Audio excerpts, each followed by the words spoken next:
आज हम हिंदी की पाठ्य पुस्तक बसंत भाग 2 कक्षा 7 के प्रसिद्ध रचनाकार रहीमदास जी की कविता रहीम के दोहे, इसका पठन करने जा रहे हैं। अध्यापन का कार्य हम करेंगे। पहले आपको फलक पर देखने के बाद ऐसा लग रहा होगा कि नाम तो रहीम के दोहे है और अब्दुल रहीम खान खाना क्या है। उनका वास्तविक नाम अब्दुल रहीम खान खाना था। ठीक है। दोहा मतलब दो पंक्तियों का समूह, दो पंक्तियों का समूह कहिए या दो पंक्तियों का समाहार कहिए। समाहार मतलब कॉम्बिनेशन, फिक्सिंग। ठीक है। तो दोहा वास्तव में दो ही पंक्तियों का होता है, लेकिन इसमें गहरा से गहरा अर्थ छिपा होता है। आपने कई बार एक खेल देखा होगा जिसमें एक छोटी सी बालिका है जो रस्सी के ऊपर चल रही है बैम्बू लेकर के, है ना। उसमें आपने एक कलाकार भी देखा होगा कि छोटी सी रिंग में से कूद करके उस पार चला जाता है। कभी कभी उस रिंग में आग भी लगाई होती है। आपने देखा होगा कभी कभी एक कलाकार वो रिंग को अपने गर्दन में डालता है, फिर एक हाथ निकालता है, बराबर, फिर दूसरा हाथ निकालता है, फिर रिंग को थोड़ा नीचे सरकाता है ना। फिर बाद में एक पैर निकालता है उसमें से और बाद में दूसरा पैर निकालता है और शरीर के बाहर रिंग को लाकर दिखाता है, देखो कहीं टूटा फूटा नहीं है ना। बिल्कुल उसी प्रकार से एक कुशल दोहाकार, दोहा बनाने वाले को दोहाकार बोलेंगे, व्याकरण बनाने वाले को वैयाकरण बोलेंगे, पाठ लिखने वाले को लेखक बोलेंगे और कविता की रचना करने वाले को कवि या कवयित्री बोलेंगे। तो एक कुशल दोहाकार कम से कम शब्दों का प्रयोग करके, कम से कम शब्द, केवल 2 लाइन, उसमें गहरा से गहरा छिपा देता है। और रहीम के दोहे हो, कबीर के दोहे हो, ये एक मॉरल एजुकेशन भी देते हैं, आपको नैतिक शिक्षा देते हैं, नीतिपरक दोहे होते हैं। इस दोहे को अगर आपने गांठ बांध करके रख लिया, याद कर लिया, कंठस्थ कर लिया, उसका अर्थ जान लिया, तो जीवन की किसी भी कठिनाई का सामना आप कर सकते हैं। आपको दोहे में ही उसका उत्तर मिल जाएगा। ठीक है। तो अब मैं आपके सामने इसका प्रकट वाचन करने जा रहा हूं।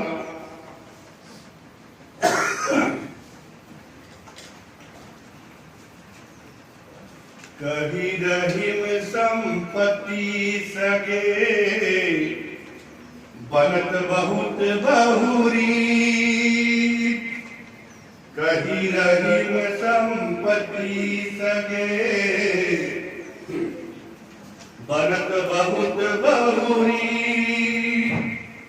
विपत्ति कसौटी जे कसे, तेहि साचे मीत रहीमा, तेहि साचे मीत। यहां पर रहीमदास जी इस पहले दोहे में कह रहे हैं कि जैसे ही आपके पास संपत्ति आ जाती है तो आपके जितने भी रिश्तेदार हैं, जितने भी दोस्त हैं, वो सब आपके पास में इकट्ठा हो जाएंगे, क्योंकि आपके पास संपत्ति है। सब पूछेंगे आप कैसे हैं, जब तक आपके पास पैसे हैं।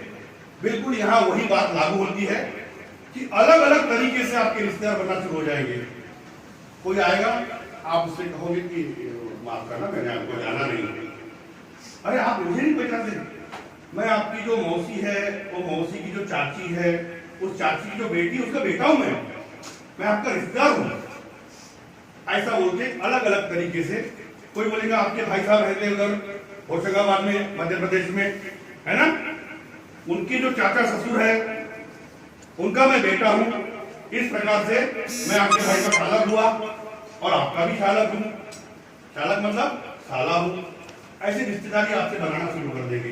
अरे मुझे नहीं जानते आप, हमारी मुलाकात हुई थी, याद है आपको? पिछले वर्ष वहां पर खेल प्रतियोगिता हो रही थी, तब आपने हमारे और मित्रता का हाथ बढ़ाया था, मित्र भी बन गया, रिश्तेदार भी बन गया। क्योंकि झन झन की सुनो झनका, ये दुनिया है काला बाजार, ये पैसा बोलता है, ये पैसा बोलता है ना? क्योंकि पैसा जब आपके पास में आ जाएगा तो आपके रिश्तेदार बनना शुरू हो जाएंगे सब लोग। और वही देखिए, आप निर्धन हो जाइए, जो आपका सबसे सगा है, नजदीकी रिश्तेदार है, गहरा मित्र है, वो भी आपका साथ छोड़ करके चला जाएगा, आपको पहचानने से भी इनकार करेगा, आपको दूर से देख करके भाग जाएगा। उसके मन में ये डर होगा, कहीं मुझसे मदद न मांगे, मुझसे सहायता न मांगे। इसलिए यहाँ पर पहले पंक्ति में कहते हैं, कहीं रही संपत्ति सगे, बनत बहुत बहुरी, विपत्ति कसौटी जे कसे, ते ही साचे में। विपत्ति के समय जो आपकी सहायता करेगा वही आपका सच्चा मित्र है, बाकी कोई आपका मित्र नहीं है। समझ जाइएगा। अभी बहुत दिनों से मैं देख रहा हूँ एक वीडियो वायरल हो रहा है, एक बंदा जा रहा है, उसको कोई बोलता नमस्ते साहब, वो बोलता घर जाके बोल दूंगा। फिर थोड़ा आगे बढ़ता है, बोले सेठ जी प्रणाम, 2-3 लोग मिलके बोलते, वो बोलता है घर जाके बोल दूंगा। फिर आगे थोड़ा और आगे जाता है, 3 लोग और खड़े होते, भाई साहब नमस्ते, वो बोलता है घर जाके बोल दूंगा। थोड़ा आगे जाता है तो चौथा जो व्यक्ति होता है, उससे रहा नहीं जाता है कि ये इसको अभिवादन पे अभिवादन किए जा रहे हैं लोग, और ये उनको जवाब नहीं बोले, इनकी बोलता है घर जाके बोल दूंगा। बोले भाई साहब आप उनके अभिवादन का जवाब नहीं दे रहे हैं और आप केवल सबको यही कह रहे हैं कि घर जाके बोल दूंगा, ऐसा क्यों? बोले जब मैं निर्धन था तब मुझे कोई नहीं पूछता था, कोई मुझे नमस्कार नहीं करता था, कोई मुझे अभिवादन नहीं करता था, कोई मुझे अपने नजदीक में खड़ा होने नहीं देता। लेकिन जब से मेरे पास धन आ गया है, तब से कोई मुझे अपना भाई साहब बना दे रहा है, कोई मुझे सेठ जी बोल के प्रणाम कर रहा है, कोई मुझे साहब बोल रहा है। तो ये मेरा सम्मान नहीं कर रहे हैं, ये मेरी इज्जत नहीं कर रहे हैं, ये मेरे पास जो पैसा है उसकी इज्जत कर रहे हैं। इसलिए मैं इनको बोलता हूँ घर जाऊंगा, अलमारी खोलूंगा और उस धन संपत्ति को बोलूंगा कि आज तुझे किसी ने भाई साहब कहा है, आज तुझे किसी ने सेठ जी कहा है, आज तुझे किसी ने साहब कहा है। इसलिए मैं अक्सर कहता हूं घर जाके बोल दूंगा। समझ में आया आपको? तो आपके जीवन में आपका सच्चा मित्र कौन है? कौन है सच्चा मित्र? जो मुसीबत में मदद करे, जो विपत्ति के समय आपकी सहायता करे। कहीं रही संपत्ति सगे, बनत बहुत बहुरी, विपत्ति कसौटी के कसे, ते ही साचे में। जो विपत्ति के समय, संकट के समय आपकी सहायता करेगा वही आपका मित्र है। जाल परे जल जात बही, तज मिलन को जाल परे जल जात बही, तज मिलन को रही मन मछली नीर को, तउन छाड़ती छो रही मां, तउन छाड़ती छो। इस दोहे में रहीमदास जी कह रहे हैं, किसी भी वस्तु की अत्यधिक आसक्ति, मोह, प्रेम बहुत घातक साबित होता है। रहीमदास जी यहाँ पर जाल का, मछली का और पानी का उदाहरण दे रहे हैं। जैसे पानी में जाला फेंका जाता है, पानी उसमें से बाहर निकल जाता है, लेकिन मछली पानी को छोड़ती है क्या? नहीं छोड़ती, क्योंकि वो पानी से बहुत ज्यादा प्रेम करती है और इसलिए कहाँ फंस जाती है? जाले में फंस जाती है और बाद में मृत्यु को प्राप्त होती है। तो इसलिए किसी भी चीज का हमें अत्यधिक मोह नहीं करना चाहिए। समय आने पर, विकट परिस्थिति देखकर हमें उसका त्याग कर देना चाहिए। जैसे यहाँ पर जल ने त्याग कर दिया, किसी प्रकार का मोह नहीं रखा, न मछली से मोह रखा, न जाल से मोह रखा, और वो उससे बाहर निकल करके आ गया। तो जीवन में क्या करना है? आवश्यकता अनुसार हमें अपने आप में, अपनी सोच में, अपने बर्ताव में परिवर्तन करना चाहिए और किसी भी चीज का अत्यधिक मोह नहीं करना चाहिए। तरुवर फल नहीं खाते हैं, सरवर पियतन पान। तरुवर फल नहीं खाते हैं, सरवर पियतन पान। कही रहीम पर काज हित, संपत्ति सच ही सुजान। रहीमा संपत्ति सच ही सुजान। कभी आपने पेड़ को अपना ही फल खाते हुए देखा है? नहीं। कभी सरोवर को, तालाब को, नदी को अपना ही जल पीते हुए देखा है? ये दूसरों के लिए छोटे से बड़े होते हैं, बाद में उसमें फल लगते हैं और उसके फल दूसरे खाते हैं। उसी प्रकार से जलाशय छोटे से बड़ा होता है और बाद में वो दूसरों के लिए काम में आता है। उसी प्रकार से रहीमदास जी यहाँ कह रहे हैं कि जो सुजान अच्छे लोग होते हैं वो संपत्ति का संचय किस लिए करते? केवल परकाज हित, दूसरों के हित के लिए संपत्ति का संचय करते हैं। ऐसा नहीं है कि केवल अपना ही अपना देखते रहो, अपना ही पेट भरते रहो, अपना ही धन का भंडार भरते रहो और किसी को दो नहीं। ऐसी जिंदगी के काम की। अभी हाल ही का उदाहरण, सुब्रत राय सहारा कंपनी के मालिक लगभग 6-7 हजार करोड़ की संपत्ति छोड़कर मर गए।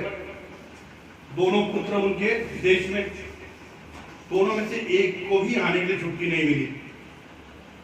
पोते ने मुखाग्नि दी, पोते ने अंतिम संस्कार कराया। फिर ऐसी संपत्ति संचय करके कोई मतलब है उसका जो किसी औरों के काम में नहीं आई? बड़ा हुआ तो क्या हुआ, जैसे पेड़ खजूर, पंछी को छाया नहीं, फल लागे अपनी दूर। ऐसा बड़ापन क्या काम का? खजूर के पेड़ के जैसा लंबा हो जाता है खूब, उसकी छाया कहां पड़ती है ये भी मालूम नहीं, और उसको पत्थर मारो तो वहां तक पत्थर भी पहुंचता नहीं, फिर वो फल किसी काम में आएगा? धनी रहीम जल पंख को लघु जिय पियत अघाय। धन्य है वो कीचड़ का जल, पंख मतलब कीचड़। धनी रहीम जल पंख को लघु जिय पियत अघाय। उधरी बड़ाई कौन है, जगत ज्ञात हो जाए। उधरी मतलब समुद्र। समुद्र की बढ़ाई किस काम की? जहां से पूरी दुनिया आ रही है और प्यासी लौट जा रही है। तो इसलिए यहाँ पर रहीमदास जी कहते हैं कि जो सुजान लोग होते हैं, अच्छे लोग होते हैं, वो संपत्ति का संचय परकाज हित, दूसरों के हित के लिए ही करते हैं। ठीक है। थोते बादर क्वार के जो रहीम कह रहा, थोते बादर क्वार के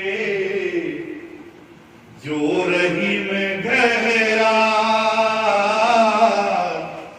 थोते बादर क्वार के जो रहीम गहरा। धनी पुरुष निर्धन भय करे पांचली बात। रहीमा करे पांचली बात। थोता छना बाजे घना बोला जाता है, जिसके पास कुछ भी नहीं है वो बहुत ज्यादा बचता रहता है। चना जो अंदर से पूरा कुरेदा गया है, उसको कीटक ने अंदर से खा लिया है, उसको जब आप ऐसा मुट्ठी में लेकर के ऐसे ऐसे हिलाओगे, बहुत ज्यादा आवाज आती है उसकी। उसको बोलते थोता चना बाजे घना, मतलब जिसके पास कुछ भी नहीं है वो बच बच के ज्यादा बताता है, बहुत कुछ है। तो थोते बादर क्वार के जो रहीम गहरा। क्वार महीने में जो बादल होते हैं ये केवल गर्जना करते रहते हैं, आवाज करते रहते हैं, वर्षा नहीं करते, इसलिए उनको थोते बादर क्वार के कहा गया है। और केवल गहराते रहते हैं, आवाज करते रहते हैं, पानी की वर्षा की है बूंद भी नहीं करते।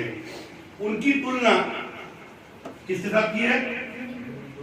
धनी पुरुष जो अब निर्धन हो गए, जो पहले एक जमाने में धनी पुरुष थे, अब निर्धन हो गए हैं, वो पीछे की बातें कर करके ही अपना समय काटते हैं, लेकिन उस स्थिति को वापस पाने के लिए प्रयास नहीं करते। कि एक जमाने में वो धनी थे, 4 ट्रक थे उनके घर के सामने खड़े, 2 पोकलैंड की जेसीबी की मशीन थी, हर घर के व्यक्ति की एक कार थी पर्सनल, उसका ड्राइवर था, हर एक के पास में 2 व्हीलर थी, बड़ा सा बंगलो था। वो एक ही बात बोल रहा था, अरे भाई हम तो लैंडलॉर्ड थे एक जमाने में, इतना सब कुछ था हमारे पास, अभी क्या है वो बोलना, अभी कुछ है नहीं है। तो इनकी तुलना धोते बादल से की गई है। 4 महीने के बादल भी ऐसे होते जो एक जमाने में बहुत बरसे थे, कब? वर्षा ऋतु में, है ना। और अब वो केवल आवाज कर रहे हैं, लेकिन बारिश की एक बूंद भी वो नहीं कर रहे हैं। शब्दों के अर्थ लिख रहे हैं आप लोग, बाद में मैं फलक पर सारे लिख के दे दूंगा। तो यहाँ पर जो एक बार की अवस्था यह है कि निर्धन से आप अगर धनी बन गए तो आपको गर्व भी नहीं करना है। ये बात भी इससे सीख मिलती है हमको कि अगर आप निर्धन थे और धनी बन गए तो आपको अभिमान भी नहीं करना है, और अगर आप धनी से निर्धन बन गए तो आपको पीछे की बातें कर करके अपना उपहास भी नहीं उड़वा लेना है। दोनों स्थितियां खराब है। धरती की सी रीत है, शीत घाम औ में, यहाँ औ मतलब और, धरती की सी रीत है, शीत घाम और में, जैसी परे तो सही रहे, क्यों रहीम यह देह रहीमा, क्यों रहीम यह देह। धरती जिस प्रकार से शीत ठंड का मौसम, घाम गर्मी का मौसम, मेघ बारिश का मौसम, इसको तीनों को समान रूप से स्वीकार करती है, उसी प्रकार से हमने भी अपने देह को उसी प्रकार से बना लेना चाहिए। चाहे दुख का समय आए, चाहे सुख का समय आए, उसका हमें स्वीकार करना चाहिए, क्योंकि दुख के बाद सुख आता है और सुख के बाद दुख आता है। ऐसा नहीं है कि दुख आ गया तो विचलित हो गए और कुछ उल्टा पुल्टा काम कर रहे थे। उल्टा पुल्टा काम करने से आपका मतलब समझ रहे ना? आता मी काय करू शकत नाही, अब मैं कुछ नहीं कर सकता, किसका भला करते हैं? खुद तो जान से चले जाते हैं, लेकिन आपके ऊपर जो आश्रित होते हैं वो जिंदगी भर उस घड़ी को रोते रहते हैं और अपने आप को कोसते रहते हैं। और suicide is not the solution. आत्महत्या किसी भी चीज का समाधान नहीं है। मैं किसानों को भी बेवकूफ बोलता हूँ इस मामले में कि जो बस देखते थोड़ा सा कर्जा हो गया, सुसाइड। कोई बच्चा परीक्षा में फेल हो गया, सुसाइड। किसी को ऐसा लग रहा है कि मैंने जितनी मेहनत किया था उतना मुझे नहीं मिल पा रहा है, सुसाइड। अरे जितने प्रयास आपने किए थे उससे ज्यादा प्रयास करो और सक्सेस हासिल करो। सबसे पहले तो आप सक्सेसफुल पर्सन की स्टोरी पढ़ना बंद कर दो।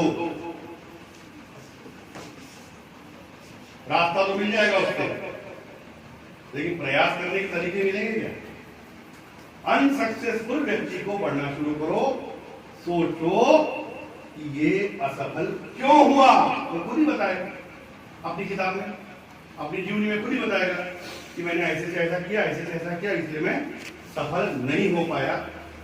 और आप वहां से एक नया रास्ता ढूंढ लो अपने लिए, इसने ऐसा किया था कि मैं ऐसा करूंगा। तो हमने अपने शरीर को अंतिम दोहे के हिसाब से ऐसे मजबूत बनाना है कि सुख का क्षण आए चाहे दुख का क्षण आए, जिस प्रकार से हमारी धरती सुख दुख के पलों को, ठंड के मौसम को, गर्मी के मौसम को और बरसात के मौसम को समान रूप से स्वीकार करती है, उसी प्रकार से हमने इस देह को भी बना लेना चाहिए। अब इसके मैं शब्दार्थ आपके सामने लिख रहा हूं। विपत्ति संकट का समय,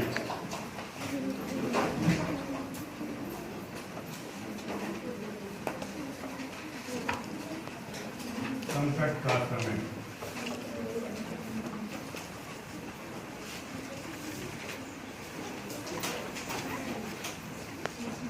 जी कसे जुकाम है,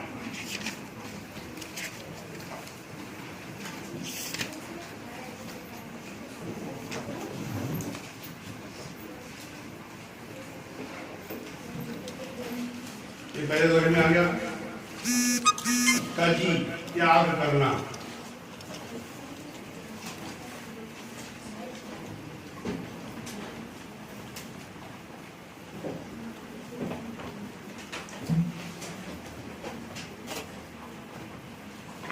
मीनन, मीनन मतलब मछली, मीन कर देते हम।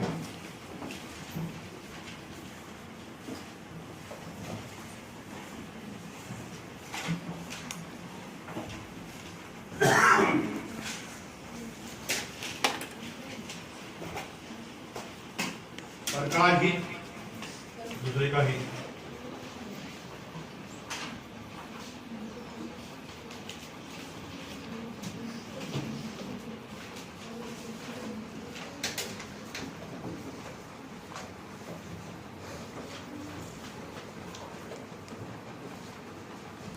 संचय ही, संचय करना,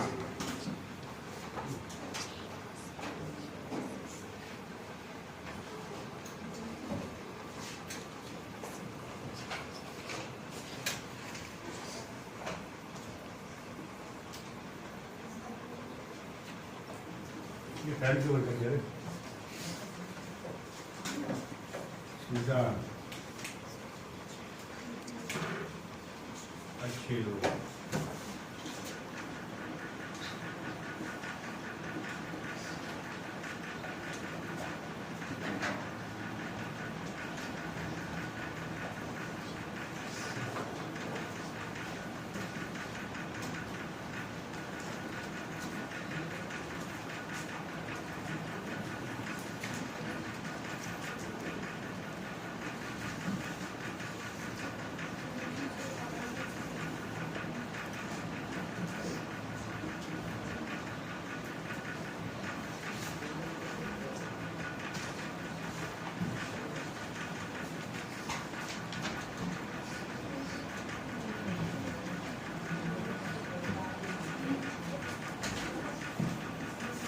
खोपड़ी मतलब खाली,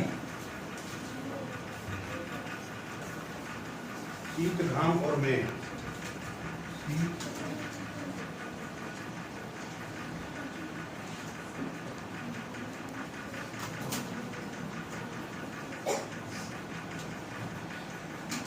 घाम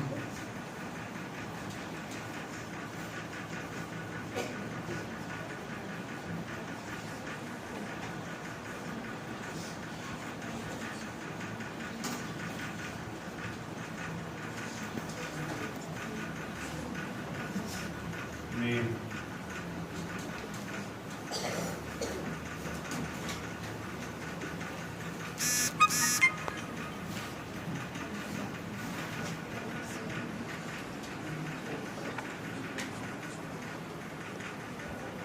तो रहीम के दोहे में आपको कोई दिक्कत है जरा बताइए।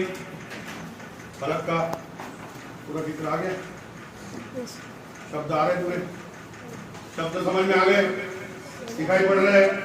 लास्ट में की कोई समस्या है रहीम के दोहे में, आनी भी नहीं चाहिए, है ना? ठीक है, धन्यवाद।